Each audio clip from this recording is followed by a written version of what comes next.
A revolution is around the corner in China. There is only so much the Chinese people can tolerate. Under the totalitarian rule of the Chinese Communist Party, the people of China are seething with anger. They are not even allowed to express this anger. However, that in no manner suggests that the Chinese populace will not take to the streets against Xi Jinping when push comes to shove. Aware of the same, Jinping is now waging a campaign to inculcate nationalism among the Chinese people. However, this sentiment of nationalism is not meant to benefit China, but Xi Jinping alone. It is intended to bolster his image as the messiah and modern builder of China. Hi and welcome.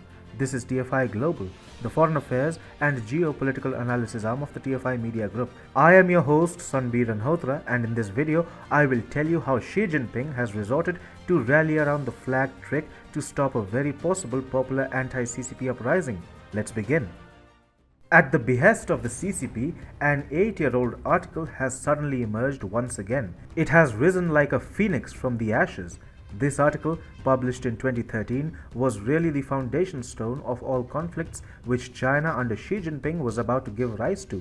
Intriguingly, the article by Sohu, a Beijing-based online media, search engine and game service company that has promoted Chinese government propaganda for years, came at the heels of Xi Jinping rising to power in China. It pretty much outlined Jinping's dream project and sought to project him as a leader under whose leadership the Chinese empire will expand. The article by Sohu, which details in a serial order all upcoming conflicts which China would be a part of until 2060, has now taken Chinese social media by storm. People are wildly sharing the propaganda piece, and the CCP is rejoicing. Most certainly, the CCP and its social media army is behind the article going viral. So, what is Xi Jinping trying to accomplish here? The man is making people rally around the flag. This is a phenomenon that world leaders usually engage in prior to elections. They ramp up patriotic sentiment, showcase national security as being under threat, and seek to further widen societal, cultural, and religious fault lines domestically. This helps them consolidate votes in their favor. Now, China has no elections, so ideally, Jinping does not have to win the confidence of the people to remain in power. However, the threat of a popular uprising looms large over China, and Xi Jinping, fully aware of the same, is trying to remind the Chinese populace of all that is yet to be achieved under his leadership, ranging from the capture of Taiwan between 2020 and 2025 to the occupation of the sovereign Indian state of Arunachal Pradesh, which China refers to as South Tibet, between 2035 and 2040. The article also makes a case for a South China Sea takeover between 2025 and 2030. Then, China will go on to occupy the Senkaku and Okinawa Islands between 2040 and 2045, after which it will turn its eyes towards Outer Mongolia. After having achieved the occupation of Outer Mongolia by 2050, China will take over Russia, according to the article. This, Sohu argues, will take place by 2060. The CCP aims at ensuring that the people are overwhelmed by a sense of duty to their flag and country and ignore their own miseries cast upon them by the current Xi Jinping-led regime. By reminding the people of all that remains to be achieved, Jinping is trying to instill nationalism among the Chinese populace, hoping that the same will help the man overcome the many political challenges he himself faces. American presidents, especially those seeking a second term for themselves, love to rally around the flag. They try to wage wars, give rise to conflicts, and want to be seen as a messiah of the country.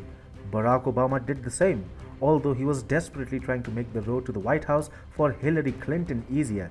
Turkish President Recep Tayyip Erdogan also engages in the same tactic. Turkey's economy is nowhere close to what it used to be. In 2016, Erdogan faced a coup d'etat. So, when facing a tough road, Erdogan seeks to invoke the Ottoman pride card, subtly promising a resuscitation of the Ottoman Empire to the Turkish people. He also triggers conflicts in the Mediterranean and across Turkey's neighborhood to somehow benefit domestically. Similarly, Jinping is trying to convince the Chinese public that their problems with his regime are not bigger than the ultimate expansion plans of China. What the Chinese president has created is an inhuman Chinese regime that oppresses ordinary Chinese citizens, businesses, celebrities, and billionaires. There is absolutely no section of the Chinese populace which is happy with the rule of Xi Jinping. In such an atmosphere, rebellions are bound to take place. No matter how oppressed people are, they simply cannot sit back and mutely spectate as the government runs all over them, destroys their livelihoods, sinks a decent economy, makes the conduct of business extremely difficult, and begins a wide ranging crackdown on leisure activities. The CCP has, since November last year, initiated an all pervasive crackdown, beginning with the tech sector and most recently targeting the country's super rich, who are now committing billions towards Xi Jinping's common prosperity goals. Investors are fleeing China. Xi Jinping is turning China into a global pariah which wages wars against all its neighbors, thus putting the lives of all Chinese people at peril. Xi Jinping is establishing a reign for himself in which rebellions will always threaten his regime. So, he is trying to portray himself as a man who will achieve an unprecedented expansion of China. Xi Jinping is eyeing global domination and is demanding the support of the Chinese populace for the same.